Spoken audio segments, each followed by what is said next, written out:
ഈ കേരളക്കരയിൽ പ്രവർത്തിച്ചു കൊണ്ടിരിക്കുന്ന നിരവധി മുസ്ലിം സംഘടനകളുണ്ട്. അവരുടെയൊക്കെ പല പ്രവർത്തനങ്ങളും വാക്കുകളും വാദങ്ങളും നമ്മൾ കേട്ടാൽ മുസ്ലിം സംഘടനകൾ തന്നെ ഷിർക്കിന്റെ പ്രചാരകരായി മാറുന്ന ഒരവസ്ഥ വിശേഷമാണ് ഉണ്ടായിക്കൊണ്ടിരിക്കുന്നത്. നമുക്കറിയാം, ഇപ്പൊ തവസ്സുൽ ഇസ്തിഗാസ എന്ന് പറയുകയുണ്ടായി. ഈ അടുത്താണല്ലോ ഒരു രാഷ്ട്രീയ പാർട്ടിയുടെ നേതാവ് അവരുടെ ഒരു ജില്ലാ സമ്മേളനത്തിൽ, ജില്ലാ പ്രവർത്തക കൺവെൻഷനിൽ പറഞ്ഞത്, നമുക്ക് ഇടയാളന്മാരെ ആവശ്യമില്ല, കാര്യങ്ങൾ നേരിട്ട് പറഞ്ഞാൽ മതി, ഏതെങ്കിലും ആളുകളെ ഷെയ്ഖാക്കി അങ്ങനെ മുരീദന്മാരായി അങ്ങനെ തരീക്കത്തുണ്ടാക്കേണ്ട കാര്യമില്ല, നേരിട്ട് പ്രാർത്ഥിക്കുക, നേരിട്ട് പറയുക, അതാണ് നമ്മുടെ ശൈലി, നമ്മുടെ രീതി എന്നൊക്കെ പറഞ്ഞുകൊണ്ട് ഇത് കേട്ടപ്പോഴേക്കും പല ആളുകളും സടകുടഞ്ഞെഴുന്നേറ്റു. എന്നിട്ട് SKSSF എന്ന് പറയുന്ന വിഭാഗം അവര് പോസ്റ്റർ അടിച്ചിറക്കി. എന്താ അടിച്ചിറക്കിയത്? അവരുടെ സംസ്ഥാന കമ്മിറ്റി ഇറക്കിയിട്ടുള്ള പോസ്റ്ററിൽ പറയുന്നത് ഇസ്ലാമിൽ ഇടയാളന്മാരാവാം എന്നുള്ളതാണ്. പ്രാർത്ഥനയ്ക്ക്, നിങ്ങളുടെ കുട്ടിക്കൊരു രോഗം വന്നാൽ, നിങ്ങളുടെ മാതാപിതാക്കൾക്കൊരു വിഷമം വന്നാൽ, നിങ്ങൾക്ക് തന്നെയും ഒരു ബുദ്ധിമുട്ട് വന്നാൽ, അള്ളാഹുവിനോട് നേരിട്ട് പ്രാർത്ഥിക്കുന്നതിന് പകരം ഒരു ഇടയാളനെ നിശ്ചയിച്ചുകൊണ്ട് അങ്ങനെ പ്രാർത്ഥിക്കാം എന്നാണ് അവർ പ്രചരിപ്പിച്ചു കൊണ്ടിരിക്കുന്നത്. ആ പോസ്റ്ററിൽ 2 സംഭവങ്ങൾ, ഒരു ഹദീസും ഒരു ആയത്തും അവർ കൊടുക്കണ്ടായി. എന്താണ് ആ ഹദീസ് എന്ന് പറയുന്നത്? ബുഖാരി ഉദ്ധരിച്ചൊരു സംഭവമാണ്. അതിൻ്റെ ചുരുക്കം എന്ന് പറയുന്നത്, പ്രവാചകന്റെ കാലഘട്ടത്തിൽ മഴയ്ക്ക് വേണ്ടി ഞങ്ങൾ പ്രവാചകൻ മുഖേന, പ്രവാചകനെ മുൻനിർത്തിക്കൊണ്ട് ഞങ്ങൾ മഴയ്ക്ക് വേണ്ടി തേടാറുണ്ടായിരുന്നു. എന്നാൽ ഇപ്പോ പ്രവാചകന്റെ പിതൃ സഹോദരനായിട്ടുള്ള അബ്ബാസ് റളിയല്ലാഹു അൻഹു, അദ്ദേഹത്തെ മുൻനിർത്തിക്കൊണ്ട് ഞങ്ങൾ മഴയ്ക്ക് വേണ്ടി തേടുകയാണ് എന്ന് പറഞ്ഞുകൊണ്ടുള്ള സംഭവമാണ്.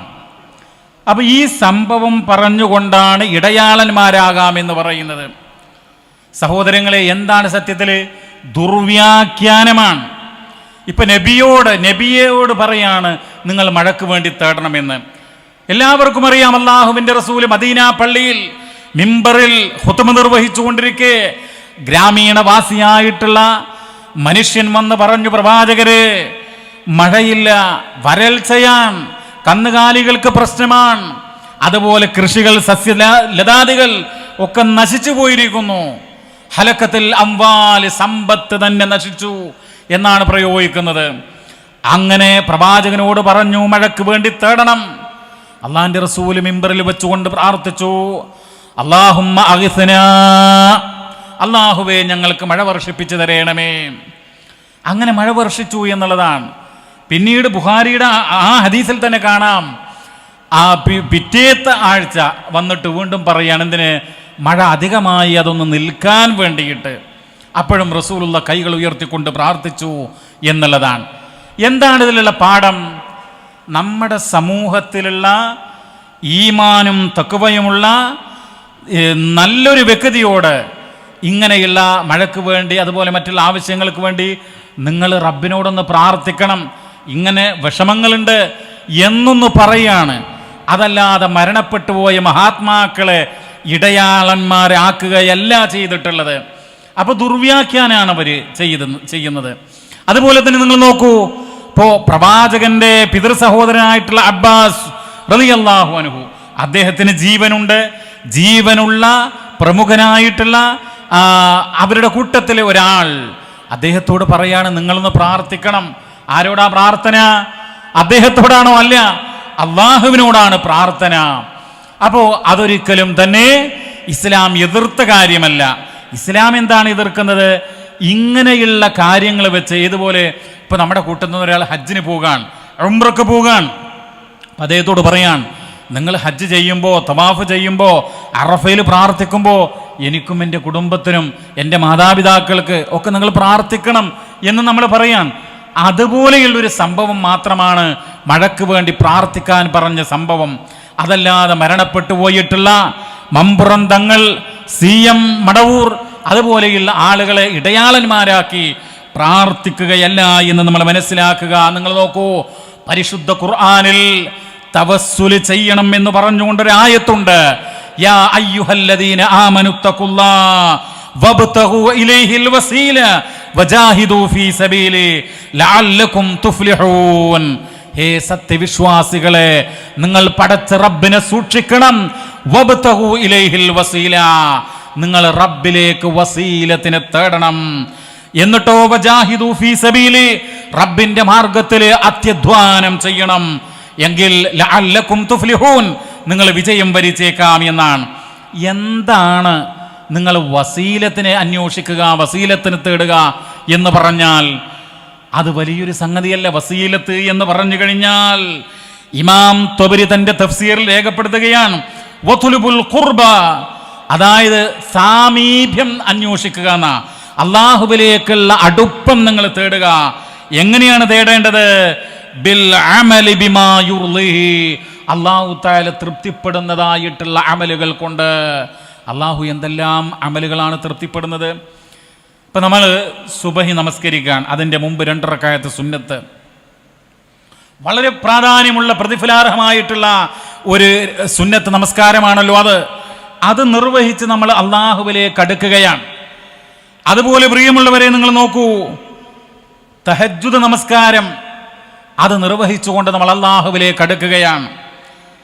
ഇപ്പോൾ വയനാട് ദുരന്തമുണ്ടായി, അതിലേക്ക് ആളുകൾ ഉദാരമായി ദാനം ചെയ്യുകയാണ്. അതെന്താണ്? ഒരു അമലാണ്, ഒരു പുണ്യകർമ്മമാണ്. അത് ചെയ്തുകൊണ്ട് അള്ളാഹുവിലേക്ക് അടുക്കുക. ഇതാണ് വബ്തഗൂ ഇലൈഹിൽ വസീല എന്ന് പറഞ്ഞാൽ. അത് സൽക്കർമ്മങ്ങൾ കൊണ്ട്, ഒന്നുകൂടെ പറഞ്ഞു കഴിഞ്ഞാൽ, പള്ളി ദർസുകളിൽ ഓതുന്ന മുതഅല്ലിമീങ്ങൾ ഏറെ ഇഷ്ടപ്പെടുന്ന, ഞങ്ങളുടെ തഫ്സീറാണ് എന്നവർ പറയുന്ന തഫ്സീറുൽ ബൈളാവിയിൽ പറയുന്നു, മിൻ ഫിഅലി ത്വാആതി വതർക്കിൽ മആസി, നന്മകൾ അനുഷ്ഠിച്ചുകൊണ്ട് തിന്മകൾ വർജിച്ചുകൊണ്ട് അള്ളാഹുവിലേക്ക് അടുക്കുക എന്നാണ്. അപ്പൊ നന്മകൾ ചെയ്യുക, ഇപ്പോൾ അതുപോലെ തിന്മ വർജിക്കുക. ഒരാൾക്ക് വലിയൊരു നോട്ടുകെട്ട് കിട്ടാനുള്ള സാധ്യത ഉണ്ട്, അത് ആരും അറിയൂല, അതെടുത്ത് പോക്കറ്റിലിടാം അദ്ദേഹത്തിന്.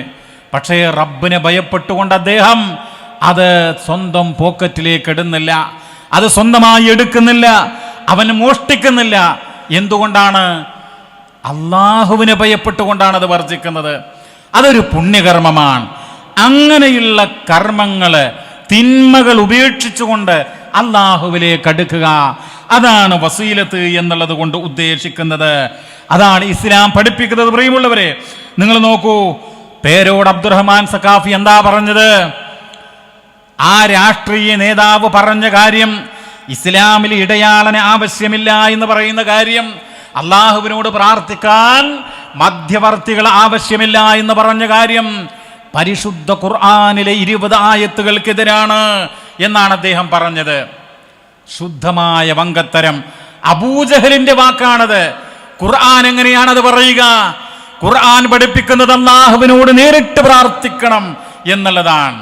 ഇടയാളന്മാരെ ആവശ്യമില്ല എന്നുള്ളതാണ് പരിശുദ്ധ ഖുർആൻ പഠിപ്പിക്കുന്നത്. സഹോദരങ്ങളെ, എന്നിട്ട് ഇവര് ആയത്തുകളും ഹദീസുകളും ദുർവ്യാഖ്യാനം ചെയ്തുകൊണ്ടിരിക്കുകയാണ്. 4-ാം അധ്യായം 64-ാമത്തെ സൂക്തം ഇവര് ദുർവ്യാഖ്യാനം ചെയ്തു. എന്താണ് ആയത്ത്? വലൗ അന്നഹും യളലമു അൻഫുസഹും ജാഊക ഫസ്തഗ്ഫിറുല്ലാഹ വസ്തഗ്ഫറ ലഹുമുർ റസൂലു ലവജദുല്ലാഹ തവ്വാബർ റഹീമ എന്നുള്ള വിശുദ്ധ ഖുർആനിന്റെ ആയത്ത് അങ്ങോട്ട് ഓതുകയാണ്. എന്നിട്ട് ഇവരുടെ ഈ ജാർ ദർഗകളിൽ കടക്കുന്ന മഹാത്മാക്കൾ, ഔലിയാക്കൾ എന്ന് വിശേഷിപ്പിക്കപ്പെടുന്നവർ, അവരൊക്കെ ഇടയാളന്മാരാക്കി തേടാം എന്നാണ് ഇവർ പഠിപ്പിച്ചുകൊണ്ടിരിക്കുന്നത്. എങ്ങനെയാണ് നമ്മൾ ഒരു ആയത്ത് പഠിക്കുക? പരിശുദ്ധ ഖുർആൻ ഒരു ആയത്ത് നമ്മൾ പഠിക്കുമ്പോൾ അതിൻ്റെ മുകളിൽ എന്ത് പറഞ്ഞു, അതിൻ്റെ താഴെ എന്ത് പറഞ്ഞു, ആയത്തിന്റെ വാചക ഘടന എന്ത്, അതിന്റെ സബബുൻ നുസൂൽ, അവതരണ പശ്ചാത്തലം എന്ത് എന്നൊക്കെ നമ്മൾ പരിശോധിക്കണം. അപ്പോ വലൗ അന്നഹും യളലമു അൻഫുസഹും ജാഊക എന്ന് തുടങ്ങുന്ന ആയത്തുണ്ടല്ലോ, അതിന്റെ അർത്ഥം എന്ന് പറയുന്നത്, സഹോദരങ്ങളെ, സ്വന്തം ദേഹങ്ങളോട് അക്രമം ചെയ്തിട്ടുള്ള, ദ്രോഹം ചെയ്തിട്ടുള്ള ആളുകൾ അവര് പ്രവാചകരുടെ അടുക്കൽ വരികയാണ്. എന്നിട്ടോ അവര് വരണം പ്രവാചകന്റെ അടുക്കല്. എന്നിട്ട് പ്രവാചകൻ എന്ത് ചെയ്യണം? ഫസ്തഗ്ഫിറുല്ലാഹ, അവരല്ലാഹുവിനോട് അവരുടെ പാപങ്ങൾ പൊറുക്കാൻ അള്ളാഹുവിനോട് തേടുകയാണ്. കൂടാതെ പ്രവാചകൻ എന്ത് ചെയ്യണം? വസ്തഗ്ഫറ ലഹുമുർ റസൂലു, റസൂലും അവരുടെ പാപങ്ങൾ പൊറുക്കാനായിട്ട് തേടണം. എങ്കിൽ ലവജദുല്ലാഹ തവ്വാബർ റഹീമ, അവരല്ലാഹുവിനെ പശ്ചാത്താപം സ്വീകരിക്കുന്ന കരുണാനിധിയായിട്ടുള്ള റബ്ബായിട്ട് അവർക്ക് കാണാം എന്നുള്ളതാണ്. അതിൻ്റെ ഒരു അവതരണ പശ്ചാത്തലമുണ്ട്. അതെന്താണെന്നറിയോ പ്രിയമുള്ളവരെ, നമ്മൾ കൃത്യമായിട്ട് മനസ്സിലാക്കണം. കാരണം എല്ലാ വേദികളിലും ഇങ്ങനെയുള്ള ആയത്തുകൾ ഓതുക. പ്രവാചകന്റെ കാലഘട്ടത്തിൽ ചില വിശ്വാസികൾ അവർ ലാ ഇലാഹ ഇല്ലല്ലാഹ് പ്രഖ്യാപിച്ചിട്ടുണ്ട്. പക്ഷേ അവരുടെ മനസ്സിൽ അല്പം കാപഢ്യമുണ്ട്. ഒരു പ്രശ്നം വന്നപ്പോ ലാ ഇലാഹ ഇല്ലല്ലാഹ് മുഹമ്മദ് റസൂലുള്ളാഹ് എന്ന് പ്രഖ്യാപിച്ച ആളുകൾ പ്രവാചകൻ, അന്ത്യപ്രവാചകൻ മുഹമ്മദ് നബി ജീവിച്ചിരിക്കുമ്പോൾ ആരുടെ അടുക്കൽ പോയിട്ടാണ് വിധി തേടേണ്ടത്? മുഹമ്മദ് നബിയുടെ അടുക്കൽ പോയിട്ടാണ്. പക്ഷെ ഇവരെന്ത് ചെയ്തു? നബിയുടെ അടുക്കൽ പോയിട്ട് വിധി തേടിയാൽ തങ്ങൾക്കെതിരാകും, അതുകൊണ്ട് ജൂത നേതാക്കന്മാരുടെ അടുക്കൽ പോകാം എന്ന് കരുതുകയും അവരുടെ അടുക്കൽ പോവുകയും ചെയ്തു. സ്വാഭാവികമായിട്ടും അള്ളാഹുവിൻ്റെ റസൂലിനത് വിഷമമുണ്ടാക്കി. പ്രവാചകനെ അവഗണിക്കുകയാണ്, പ്രവാചകനെ നിന്ദിക്കുകയാണ് അവർ ചെയ്തത്. അപ്പോ ഇനി ആ ജൂത നേതാക്കന്മാരുടെ അടുക്കൽ പോയി വിധി തേടിയിട്ടുള്ള സഹോദരങ്ങൾക്ക് അവരുടെ ആ തെറ്റ് പുറത്തു കിട്ടണമെങ്കിൽ അവർ അള്ളാന്റെ റസൂലിന്റെ അടുക്കൽ വന്നിട്ട്, ജീവനുള്ള ഹയാത്തുള്ള റസൂലുള്ളാന്റെ അടുത്ത് വന്നിട്ട് അവരെന്ത് ചെയ്യണം? റസൂലിനോട് തങ്ങൾക്ക് തെറ്റുപറ്റി എന്നുള്ള അവരുടെ ദുഃഖം രേഖപ്പെടുത്തണം. എന്നിട്ട് അവർ അള്ളാഹുവിനോട് പശ്ചാത്തപിക്കണം, പാപമോചനം തേടണം. കൂടാതെ അള്ളാന്റെ റസൂലും അവർക്ക് പാപമോചനം തേടണം. കാരണം എന്താ? അവർ അള്ളാന്റെ റസൂലിന്റെ മനസ്സിൽ വിഷമമുണ്ടാക്കി എന്നുള്ളതാണ്. ഇമാം ഫഖ്റുദ്ദീൻ അർ-റാസി റഹിമഹുല്ലാഹ് തന്റെ തഫ്സീറിൽ ആ കാര്യം വ്യക്തമാക്കുന്നുണ്ട്. അതായത് അതിൽ പറയാൻ അന്നഹും ഇൻദമാ ളലമു അൻഫുസഹും ബിത്തഹാകുമി ഇലത്താഗൂത്ത് വൽ ഫിറാറു മിനത്തഹാകുമി ഇലർ റസൂൽ, റസൂലിലേക്ക് വിധി അന്വേഷിച്ചു പോകേണ്ടതിന് പകരം താഗൂത്തിലേക്ക് അഥവാ ജൂത നേതാക്കന്മാരിലേക്ക് അവർ വിധി അന്വേഷിച്ചു പോയി. അങ്ങനെ അവരെന്ത് ചെയ്യണം? അത് പൊറുക്കണമെങ്കിൽ ജാഉർ റസൂല സല്ലല്ലാഹു അലൈഹി വസല്ലം വഅൽഹറുൻ നദമ, അവർ പ്രവാചകന്റെ അടുക്കൽ വരണം. എന്നിട്ട് അവരുടെ ദുഃഖം പ്രകടമാക്കണം. അലമാ ഫഅലു, അവർ പ്രവർത്തിച്ചതിന്റെ പേരിലുള്ള അവരുടെ വിഷമം, ദുഃഖം അത് തുറന്നു പറയണം. എന്നിട്ട് അല്ലാഹുവിന്റെ റസൂല് അവർ പാപമോചനം തേടുന്നു, റസൂല് അവർക്ക് വേണ്ടി പാപമോചനം തേടുന്നു. അതാണ് അതിന്റെ മാർഗം എന്നാണ് ഈ ആയത്തിൽ പഠിപ്പിക്കുന്നത്. എന്നിട്ട് പറയാൻ എന്തുകൊണ്ടാണ് പ്രവാചകന്റെ അടുക്കൽ വരുന്നത്? ഇസാഅത്തുൻ ഇലർ റസൂലി സല്ലല്ലാഹു അലൈഹി വസല്ലം വഇദ്ഖാലൻ ലിൽ ഗമ്മി ഫീ ഖൽബിഹി, പ്രവാചകനോട് ഒരു നിന്ദ്യത, ഒരു അവഗണന അവർ കൽപ്പിച്ചു. പ്രവാചകന്റെ ഹൃദയത്തിൽ അവർ വിഷമമുണ്ടാക്കി എന്നുള്ളതാണ്. അതുകൊണ്ടാണ് നബിയുടെ അടുക്കൽ വന്നിട്ട് ഇങ്ങനെ പാപമോചനം തേടാൻ, ആരോട്? അള്ളാഹുവിനോട് പാപമോചനം തേടാൻ ഇസ്ലാം കൽപ്പിക്കുന്നത്, ആയത്തിലൂടെ അള്ളാഹു തആല കൽപ്പിക്കുന്നത്. അപ്പൊ പ്രിയമുള്ളവരെ, ഇത് നാട്ടുകൽ ഔലിയയെയോ CM മടവൂരിനെയോ മമ്പുറം തങ്ങളെയോ ഒക്കെ ഇടയാളനാക്കി പ്രാർത്ഥിക്കാനുള്ള ഒരു തെളിവല്ല എന്ന് നമ്മൾ മനസ്സിലാക്കുക. ഇടയാളന്മാരാക്കി തേടുക എന്നുള്ളത് ആരുടെ രീതിയാണ്? മക്കത്തെ മുശ്രിക്കുകളുടെ രീതിയാണ്. എന്താണ് അവരുടെ രീതി എന്ന് പറയുന്നത്? പരിശുദ്ധ ഖുർആനിലെ സൂറത്തു യൂനുസിന്റെ 18-ാമത്തെ ആയത്ത് നിങ്ങൾ നോക്കൂ.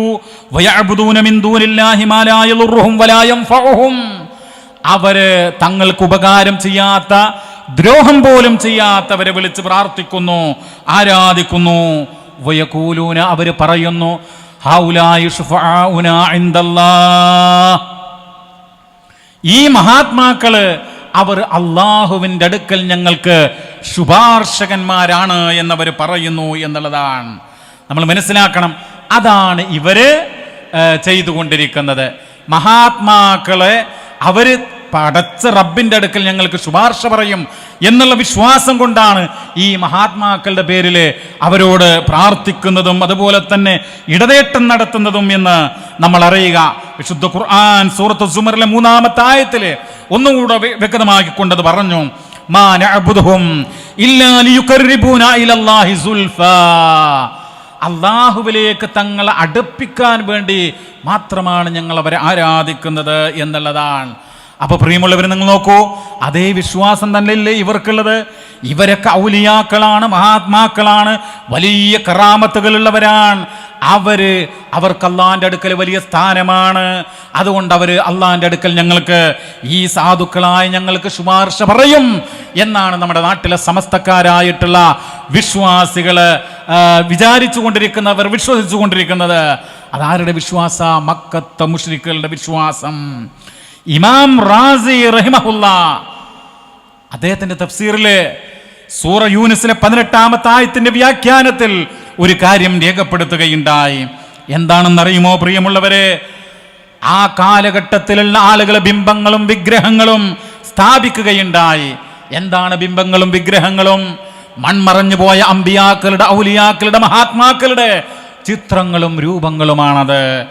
ആ രൂപങ്ങളും ചിത്രങ്ങളുമൊക്കെ സ്ഥാപിച്ചുകൊണ്ട് അവർ വാദിച്ചു. എന്താ വാദിക്കുന്ന അറിയോ? ഈ ചിത്രങ്ങളും രൂപങ്ങളും അതുമായി ബന്ധപ്പെട്ട് പൂജകളും ആരാധനകളുമൊക്കെ ചെയ്തുകൊണ്ട് മുന്നോട്ട് പോയാൽ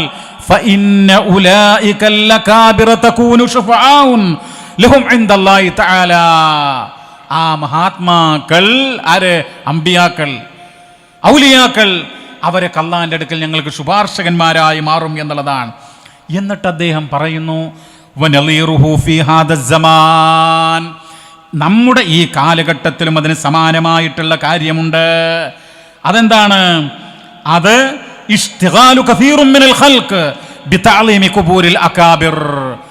ഒരുപാട് സൃഷ്ടികളെ, മഹാത്മാക്കളുടെ ഖബറുകളെ ബഹുമാനിച്ചു കൊണ്ടിരിക്കുകയാണ്.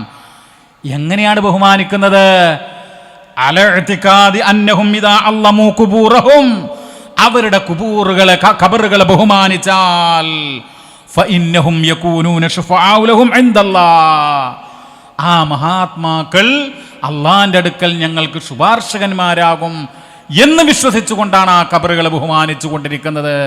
അതല്ലേ നമ്മൾ അജ്മീറിൽ കാണുന്നത്, അതല്ലേ ഏർവാടിയിൽ കാണുന്നത്, അതല്ലേ ഉള്ളാളത്ത് കാണുന്നത്, അതല്ലേ കാസർഗോഡ് മുതൽ തിരുവനന്തപുരത്തുള്ള ഭീമാപ്പള്ളി വരെയുള്ള ജാറങ്ങളിൽ നമ്മൾ കണ്ടുകൊണ്ടിരിക്കുന്നത്. ആ ഖബറുകളൊക്കെ ബഹുമാനിച്ചുകൊണ്ട് ആ മഹാത്മാക്കൾ തങ്ങൾക്ക് ശുപാർശകന്മാരാകും എന്നുള്ള വിശ്വാസം കൊണ്ടാണ്. അതാരുടെ വിശ്വാസമാ? അത് മക്കത്തെ മുശ്രിക്കുകളുടെ വിശ്വാസമാണ് എന്ന് നമ്മൾ അറിയുക. പ്രിയമുള്ളവരെ, അങ്ങനെ ഒരു ഇടയാളന്മാരെ നമുക്ക് ആവശ്യമില്ല. ഇനി നിങ്ങൾ നോക്കൂ, ഒരു മരണ വീട്ടിൽ പോയാൽ അവിടെ ദുആ ചെയ്യാറുണ്ടല്ലോ. എങ്ങനെയാ ദുആ ചെയ്യാറുള്ളത്? മഹാനായിട്ടുള്ള മുഹമ്മദ് നബി സല്ലല്ലാഹു അലൈഹി വസല്ലമയുടെ ഹക്ക് കൊണ്ട്, ജാഹ് കൊണ്ട്, ബർക്കത്ത് കൊണ്ടാണ് ഇവര് ദുആ ചെയ്യാറുള്ളത്. സഹോദരങ്ങളെ, അത് പാടുണ്ടോ? അങ്ങനൊരു തവസ്സുലുണ്ട് എന്നാണ് ഇവര് പഠിപ്പിക്കുന്നത്. പക്ഷേ അങ്ങനെയുള്ള ഒരു തവസ്സുലില്ല. കാരണം എന്താ? മഹാനായിട്ടുള്ള ഇമാം അബൂ ഹനീഫ റഹിമഹുല്ലാ അദ്ദേഹം രേഖപ്പെടുത്തുകയാണ്. ഖാലൽ ഇമാം അബൂ ഹനീഫ റഹിമഹുല്ലാ ലാ യംബഗി ലിഅഹദിൻ അൻ യദ്ഉ അല്ലാഹ ഇല്ലാ ബിഹി. അദ്ദേഹം പറയാൻ, ലോകപ്രസിദ്ധ ഖുർആൻ പണ്ഡിതനാണ്, ഹനഫി മദ്ഹബിന്റെ ഇമാമാണ്. അദ്ദേഹം പറയാൻ, അല്ലാഹുവിനോടല്ലാതെ പ്രാർത്ഥിക്കുന്നത് പാടില്ലാത്തതാകുന്നു എന്നുള്ളതാണ്. വഅക്റഹു അൻ യഖൂല ബിഹഖി ഫുലാൻ വബിഹഖി അംബിയാഇക വറുസുലിക വബിഹഖിൽ ബൈത്തുൽ ഹറാം. മുർസലീങ്ങളുടെ, അമ്പിയാക്കളുടെ ഹക്കുകൾ കൊണ്ട്, അതുപോലെ പരിശുദ്ധ കഅബാലയത്തിന്റെ ഹക്ക് കൊണ്ട് ഞാനിതാ തേടുന്നു എന്നുള്ള പ്രാർത്ഥന, അത് ഞാൻ വെറുക്കു. അക്റഹു എന്ന് പറഞ്ഞാൽ ഐ ഉഹരിമു, ഹറാമാണെന്ന് അർത്ഥം. ആ ഒരു അർത്ഥത്തിനാണ് അവരത് പ്രയോഗിക്കുന്നത് ഹനഫി മദ്ഹബിലെ. അപ്പോ അത് പാടില്ലാത്തതാണ്, ഹറാമാണ് എന്നർത്ഥം. എത്രയോ ആളുകളുണ്ട് അങ്ങനെ. മരണപ്പെട്ടു പോയിട്ടുള്ള ഇന്ന വലിയന്റെ ഹക്ക് കൊണ്ട്, ജാഹ് കൊണ്ട്, ബർക്കത്ത് കൊണ്ട് എന്നിങ്ങനെയുള്ള പ്രാർത്ഥന, അത് ഹറാമാണ്, പാടില്ലാത്തതാണെന്ന് ഒട്ടേറെ പണ്ഡിതന്മാര് പറഞ്ഞിട്ടുണ്ട്. അൽ അല്ലാമത്തുൽ കാസാനി റഹിമഹുല്ലാ ബദാഇഉസ് സനാഇ എന്ന് പറയുന്ന കിതാബിൽ രേഖപ്പെടുത്തുന്നു, വയുക്റഹു ലിർറജുലി അൻ യഖൂല ഫീ ദുആഇഹി, ഒരു വ്യക്തി തന്റെ പ്രാർത്ഥനയിൽ പറയൽ പാടില്ലാത്തതാണ്. എന്താ പ്രാർത്ഥിക്കുന്നത്? അസ്അലുക ബിഹഖി അംബിയാഇക വറുസുലിക, അംബിയാക്കളുടെ ഹക്ക് കൊണ്ട്, മുർസലീങ്ങളുടെ ഹക്ക് കൊണ്ട്, വബിഹഖി ഫുലാൻ, ഇനി നബിയും മുർസലൊന്നും അല്ലെങ്കിലും ഏതെങ്കിലും ഒരു മഹാൻ, ഒരു വ്യക്തി, അദ്ദേഹത്തിൻ്റെ, അത് ഫാത്തിമ റളിയല്ലാഹു അൻഹയാകാം, ഹസനാകാം, ഹുസൈനാകാം, അബ്ദുൽ ഖാദർ ജീലാനിയാകാം, അവരുടെയൊക്കെ ഹക്ക് കൊണ്ടുള്ള തേട്ടം അത് പാടില്ലാത്തതാണ്, ഹറാമാൻ. ലിഅന്നഹു ലാ ഹഖ്ക ലിഅഹദിൻ അലല്ലാഹി സുബ്ഹാനഹു വതആല ജല്ല ശഅ്നുഹു. കാരണം അള്ളാഹിൻ്റെ മേൽ ഒരാളോടും ഒരു ഹക്കുമില്ല എന്നുള്ളതാണ്. അതാണ് നമ്മൾ കൃത്യമായി മനസ്സിലാക്കേണ്ടത്. ഇനി നിങ്ങൾ നോക്കൂ, ഇവിടെ ഇസ്തിഗാസ എന്ന് പറയുന്നൊരു സംഭവം ഉണ്ടല്ലോ. ഇപ്പം നമ്മുടെ നാട്ടിൽ സുബ്ഹാനല്ലാഹ് സഹോദരങ്ങളെ, നമ്മളൊക്കെ ഉണ്ടല്ലോ ഇവിടെ ഒരുമിച്ച് കൂടിയിട്ടുള്ള എല്ലാ സഹോദരങ്ങളോടും എനിക്ക് വളരെ ഗൗരവത്തോടുകൂടെ പറയുവാനുള്ളത്, നമ്മുടെ മഹത്തായ പ്രസ്ഥാനം ഈ സന്ദർഭത്തിൽ നടത്തിക്കൊണ്ടിരിക്കുന്ന ഒട്ടേറെ പരിപാടികളുണ്ടല്ലോ, അതിലൊക്കെ ഉച്ചസ്ഥരം നമ്മൾ പ്രഖ്യാപിക്കുന്നത് എന്താ? ആരാധന, പ്രാർത്ഥന, ഇബാദത്ത്, അതിൻ്റെ സകലമായ അംശങ്ങളും ജല്ല ജലാലായ പടച്ച റബ്ബിന് മാത്രമേ സമർപ്പിക്കാവൂ എന്നുള്ള തത്വമാണ്. അതിൽ പങ്കുചേർക്കാൻ അത് ജിന്നിനെ വിളിച്ചോ, മലക്കിനെ വിളിച്ചോ, മരണപ്പെട്ടു പോയ മഹാത്മാക്കളെ വിളിച്ചോ പാടില്ല എന്നുള്ളതാണ്. പക്ഷേ വളരെ ദുഃഖകരമെന്ന് പറയട്ടെ, നമ്മുടെ സഹോദരന്മാർ, അവരിൽ ചില ആളുകൾ ഇന്ന് CM മടവൂര് ലോകം നിയന്ത്രിക്കുന്നവനാണ്, മുദബ്ബിറുൽ ആലമാണ് എന്ന് പറഞ്ഞെടുത്ത് നിർത്തിയില്ല, CM ദൈവമാണ് എന്ന് പോലും പറയാൻ അവർ തുടങ്ങിയിരിക്കുന്നു എന്നുള്ളതാണ്. CM മടവൂർ എന്ന് പറയുന്ന അദ്ദേഹം ദൈവമാണ് എന്നാണ് അവസാനമായിട്ട് പറഞ്ഞ ആ പാട്ട് നിങ്ങൾ കേട്ടില്ലേ? കേട്ടോ?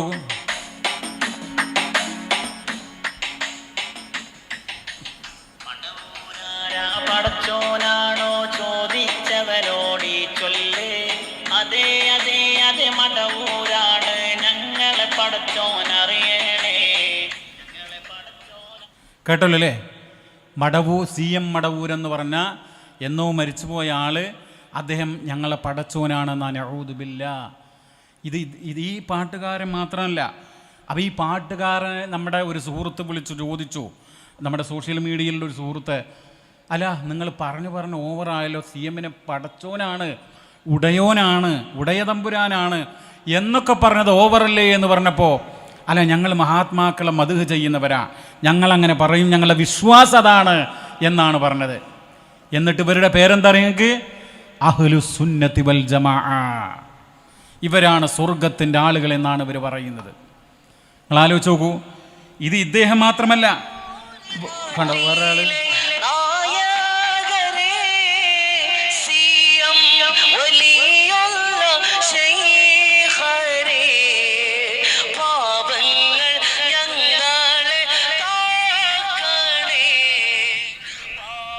ഇത് മുഴുവൻ കേൾപ്പിക്കുന്ന സമയമില്ല. പിന്നെ പാപങ്ങൾ പൊറുക്കാൻ വേണ്ടിയിട്ട് ആരോടാ പ്രാർത്ഥിക്കുന്നത്? CM മടവൂരിനോടാണ്. ഇങ്ങനെ ഒരുപാട് സംഗതികളുണ്ട്. CM ദൈവമാണ് എന്ന് പോലും, പടച്ചോനാണ് എന്ന് പോലും പറയാൻ.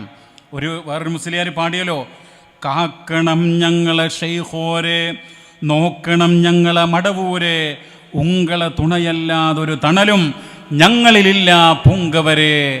ഇങ്ങനെ പാട്ടിൻ്റെ പെരുമഴക്കാലമാണ്, CMനെ ദൈവമാക്കുന്ന പെരുമഴക്കാലമാണ് സംഭവിച്ചു കൊണ്ടിരിക്കുന്നത്. അപ്പോൾ നമുക്ക് വിശ്രമമില്ല പ്രിയമുള്ളവരെ. ഇവരുടെ ഇത്തരം വാദങ്ങൾ എങ്ങനെയാണ് ഇതൊക്കെ CM പിന്നെ പടച്ചോനാണ് എന്നുള്ള വാദത്തിലേക്കൊക്കെ എങ്ങനെയാണ് ഇവരെത്തുന്നത്? നിങ്ങൾക്കറിയുമോ? ശിഥില തന്ത്രങ്ങൾ ശാന്തി മന്ത്രങ്ങൾ എന്ന് പറഞ്ഞിട്ടൊരു പുസ്തകമുണ്ട്. ആ പുസ്തകം എന്ന് പറയുന്നത് പച്ച മലയാളത്തിലാണ്. ആ പുസ്തകം എഴുതിയത് പൊന്മള അബ്ദുൽ ഖാദർ മുസ്ലിയാരാണ്. ആരാണ് അദ്ദേഹം? സമസ്ത കാന്തപുരം വിഭാഗത്തിൻ്റെ പണ്ഡിത വിഭാഗത്തിൻ്റെ സെക്രട്ടറിയാണ്. അദ്ദേഹത്തോടൊരു ചോദ്യം. എന്താ ചോദ്യം? മമ്പുറം തങ്ങളെ, ബദരീങ്ങളെ രക്ഷിക്കണേ, മമ്പുറം തങ്ങളെ കാക്കണേ എന്നിങ്ങനെ മരണപ്പെട്ടു പോയ മഹാത്മാക്കളോട് വിളിച്ച് പ്രാർത്ഥിക്കാമോ? അദ്ദേഹത്തിനോടുള്ള ചോദ്യമാണ്. ഇസ്തിഗാസ ചെയ്യാമോ എന്നല്ല, തവസ്സുൽ ചെയ്യാമോ എന്നല്ല, മമ്പുറം തങ്ങളെ രക്ഷിക്കണേ, ബദരീങ്ങളെ കാക്കണേ എന്നിങ്ങനെ വിളിച്ച് പ്രാർത്ഥിക്കാമോ? അങ്ങനെ പ്രാർത്ഥിക്കുന്നത് അനുവദനീയമാണോ? അനുവദനീയമാണെങ്കിൽ അതിന് തെളിവുദ്ധരിക്കാമോ? എന്താ ചോദ്യം? അപ്പോൾ ഉത്തരം അനുവദനീയമാണ്. എന്തനുവദനീയം എന്നാ പറയുന്നത്? ബദരീങ്ങളെ കാക്കണേ എന്ന് പ്രാർത്ഥിക്കൽ അനുവദനീയമാണ് എന്നാണ് പറയുന്നത്. സുബ്ഹാനല്ലാഹ്. നിങ്ങൾ ആലോചിച്ച് നോക്കൂ, ഇത് മലയാളത്തിൽ എഴുതിയ പുസ്തക, എന്നിട്ട് അതിന് തെളിവെന്താ അറിയങ്ങള്? അള്ളാഹു പറയുന്നു എന്ന് പറഞ്ഞിട്ട് ഇന്നമാ വലിയുക്കുമുല്ലാഹു വറസൂലുഹു വല്ലദീന ആമനുല്ലദീന യുഖീമൂന സ്വലാ വയൂതൂന സകാത വഹും റാക്കിഊൻ. സൂറത്തുൽ മാഇദയിലെ 55-ാമത്തെ ആയത്ത്.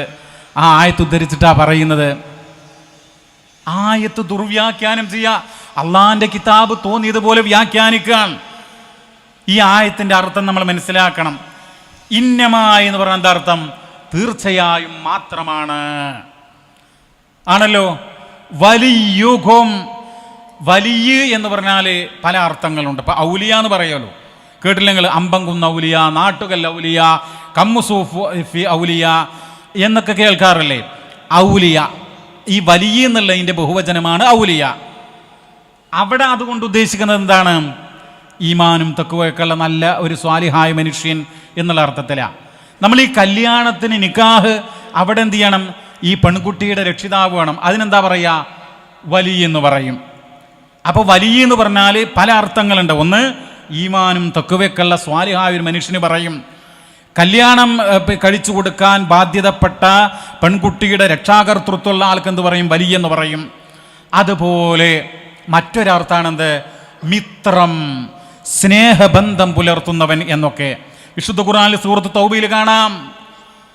സത്യവിശ്വാസികളും സത്യവിശ്വാസിനികളും പരസ്പരം ഔലിയാഉ ബഅ്ളുഹും ബഅ്ള്, പരസ്പരം അന്യോന്യം ആത്മമിത്രങ്ങളാണ് എന്ന് കാണാം.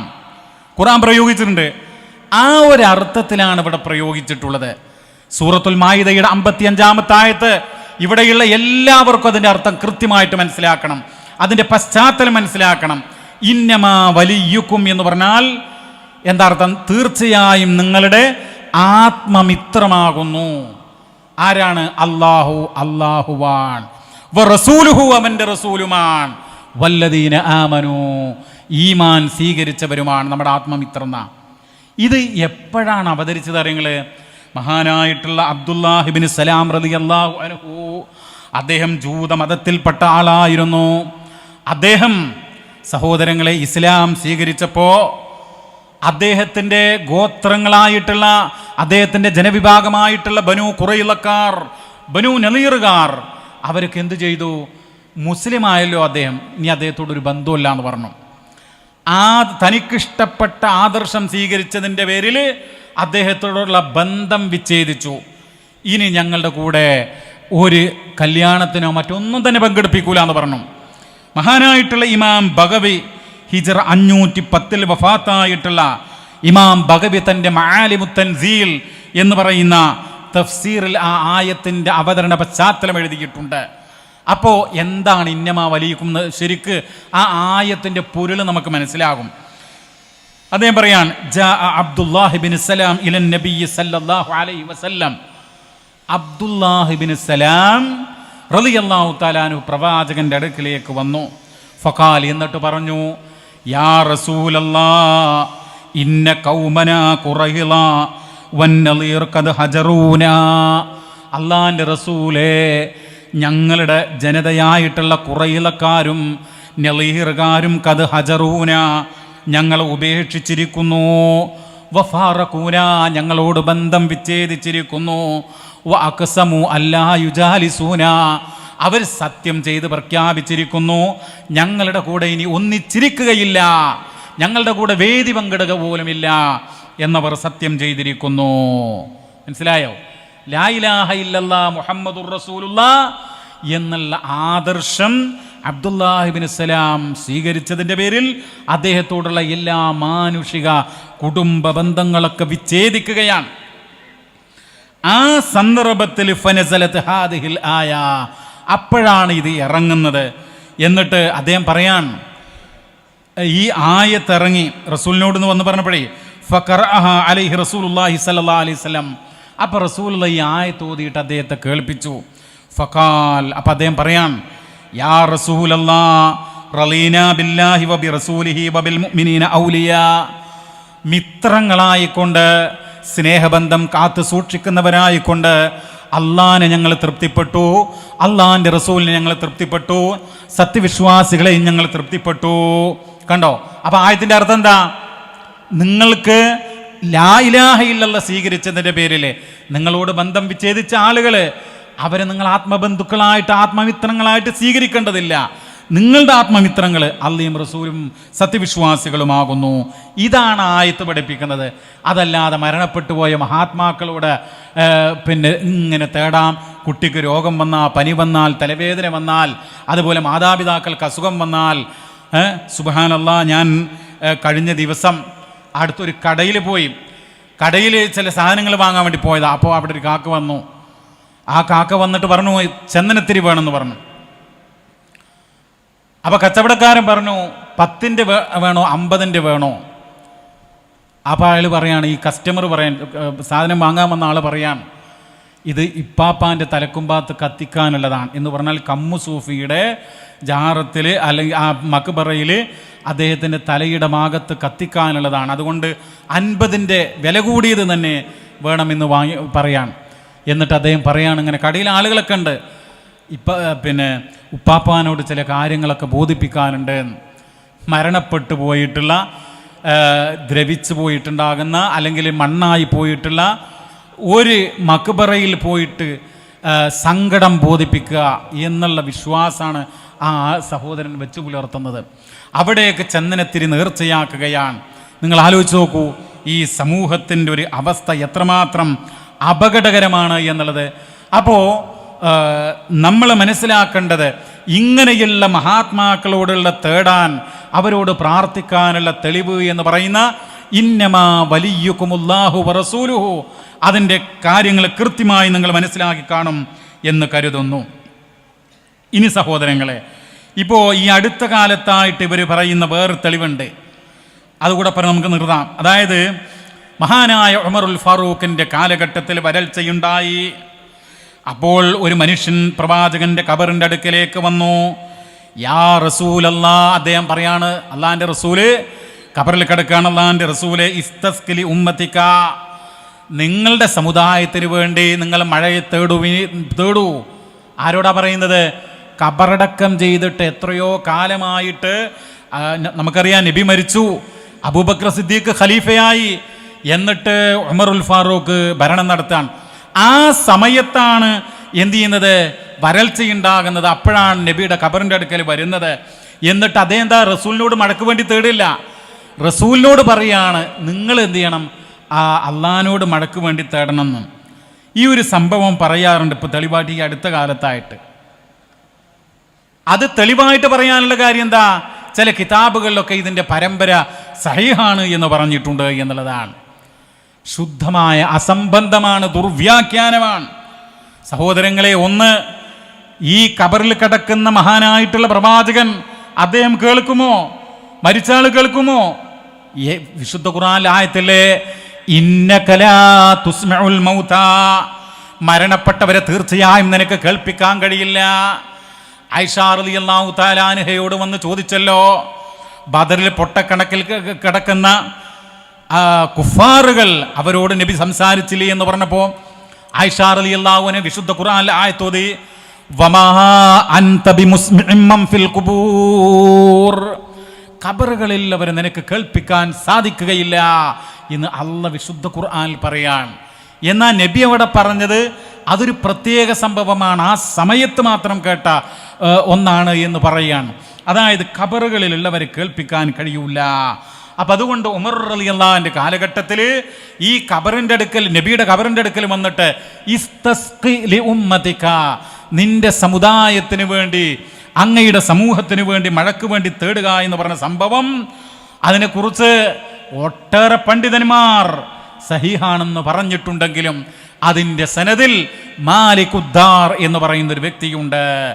അതുകൊണ്ട് തന്നെ വഹാദാ ഇസ്നാദുൻ ലഈഫുൻ ലാ യുഹ്തജ്ജു ബിഹി, ഇത് ദുർബലമായ പരമ്പരയാണ്, തെളിവിന് കൊള്ളാത്തതാണ്.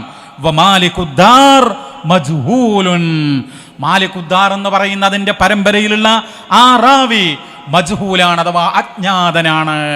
അദ്ദേഹം വിശ്വസ്തനാണോ? വിശ്വസ്തനല്ലേ എന്നൊന്നും ആർക്കും അറിഞ്ഞുകൂടാത്തവണ്ണം. അങ്ങനെയാണ് പ്രിയമുള്ളവരെ. നിങ്ങൾ നോക്കൂ, ഞാൻ എൻ്റെ വാക്കുകൾ ചുരുക്കുകയാണ്. അവസാനമായി പറയാനുള്ളത്, ഞാൻ ഒരു ചോദ്യം ചോദിക്കട്ടെ. നമ്മൾ എന്തു വന്നാലും ശരി അള്ളാഹുവിനെ മാത്രം പ്രാർത്ഥിക്കുന്നവരാണ്, അള്ളാഹുവിനോട് മാത്രം അഭൗതികമായിട്ടുള്ള സഹായതട്ടം നടത്തുന്നവരാണ്. അപ്പോൾ ഞങ്ങൾ നിന്നെ മാത്രമേ ആരാധിക്കുകയുള്ളൂ, നിന്നോട് മാത്രമേ സഹായം തേടുകയുള്ളൂ എന്നർത്ഥമുള്ളൊരായത്തുണ്ടല്ലോ. ആർക്കാ പറയാൻ പറ്റിയ? പറഞ്ഞോളൂ. അതെ, ഇയ്യാക നഅ്ബുദു വ ഇയ്യാക നസ്തഈൻ. പരിശുദ്ധ ഖുർആനിലെ 72-ാം അധ്യായം സൂറത്തുൽ ജിന്നിലെ അതേ ആശയം പറയുകയുണ്ടായി. കുൽ ഇന്നമാ അദ്ഉ റബ്ബി വലാ ഉശ്രികു ബിഹി അഹദാ. പറയുക പ്രവാചകരെ, ഞാൻ എൻ്റെ റബ്ബിനോട് മാത്രമേ ദുആ ചെയ്യുകയുള്ളൂ, അവനിൽ യാതൊന്നിനെയും പങ്കു ചേർക്കുകയില്ല എന്ന ആ ആയത്തിൻ്റെ ഭാഷാപരമായ ഘടന എടുത്തു നോക്കിയാൽ ഇന്നമാ വെച്ചാ പറയുന്നത് മാത്രം, അഥവാ ഇന്നമാ അദ്ഉ റബ്ബി, ഞാൻ എൻ്റെ റബ്ബിനോട് മാത്രമേ ദുആ ചെയ്യുകയുള്ളൂ എന്നാ. എന്നിട്ട് വീണ്ടും അരക്കിട്ടുറപ്പിക്കാൻ പറയാൻ വല ഉശ്രികു ബിഹി അഹദാ, അവനിൽ യാതൊന്നിനെയും ഞാൻ പങ്കു ചേർക്കുകയില്ല എന്ന്. സഹോദരങ്ങളെ, ഇസ്തിഗാസ എന്ന് പറഞ്ഞാൽ പ്രാർത്ഥനയുടെ മറ്റൊരു പര്യായപദമാണ്. വെള്ളം ജലം എന്ന് പറയുന്ന പോലെ ഇസ്തിഗാസയും പ്രാർത്ഥനയും തമ്മിലുള്ള വ്യത്യാസം എന്താണെന്ന് ചോദിച്ചാൽ പെട്ടെന്ന് ഉത്തരം കിട്ടാൻ വേണ്ടിയുള്ള തേട്ടമാണ് ഇസ്തിഗാസ എന്ന് പറയുന്നത്. പ്രാർത്ഥന എന്ന് പറയുന്നതോ സാധാരണയുള്ള എല്ലാ പ്രാർത്ഥനയ്ക്കും ദുആ എന്ന് പറയും. അപ്പോ ഇത് തസ്തഗീസൂന റബ്ബക്കും, നിങ്ങൾ നിങ്ങളുടെ റബ്ബിനോട് ഇസ്തിഗാസ നടത്തിയ സന്ദർഭം എന്ന് സൂറത്തു അൻഫാൽ പറയുന്നുണ്ട്.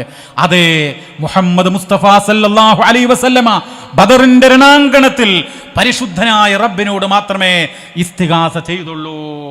അതുകൊണ്ട് ലോകാവസാനം വരെയുള്ള എല്ലാ മനുഷ്യരോടും വിശുദ്ധ ഖുർആൻ പറയുന്നത്, നിങ്ങളുടെ ഇസ്തിഗാസ, നിങ്ങളുടെ പ്രാർത്ഥന, നിങ്ങളുടെ നേർച്ച, നിങ്ങളുടെ ആരാധനയുടെ എല്ലാ അംശങ്ങളും ആ റബ്ബിന് മാത്രം.